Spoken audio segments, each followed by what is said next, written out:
Star Academy 2022, que font les candidats avant le grand prime de lancement? Le premier prime de la nouvelle saison de la Star Academy 2022 sera diffusé ce samedi 15 octobre.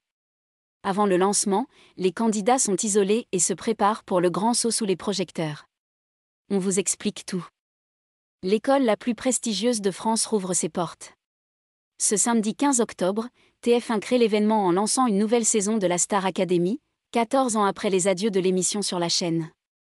Nikos Aliagas prendra à nouveau le micro pour présenter les élèves qui se disputeront le titre de gagnant, et les 100 000 € promis aux vainqueurs, pendant 6 semaines.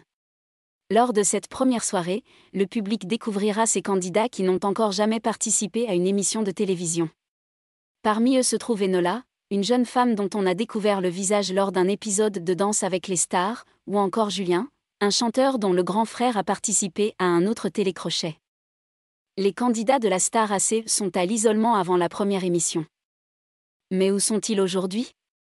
Le producteur du programme, Jean-Louis Blot, indique à Télé Loisirs que les futurs académiciens logent tous à un endroit différent pour le moment et qu'ils ne se sont donc pas encore rencontrés. Ils sont à l'isolement et ils travaillent, indique-t-il. Leurs tâches actuelles, alors qu'ils n'ont pas encore officiellement intégré l'école, consistent notamment à se prêter au jeu des caméras pour tourner le générique.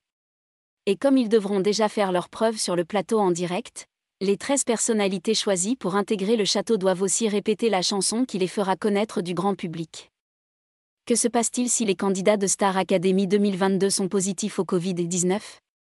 Grosse crainte des producteurs de télévision depuis 2 ans, le Covid-19 est évidemment une donnée à prendre en compte avant le démarrage de cette édition. Toutefois, le protocole n'est plus le même qu'auparavant. Si un élève s'avère positif lors du tournage de l'émission, il ne sera pas automatiquement exclu du jeu. Tout dépend de ses symptômes bien sûr, mais s'il en a très peu, il pourra continuer, précise Jean-Louis Blot. Outre-Atlantique, le scénario s'est déjà produit dans la version québécoise de la Star Academy.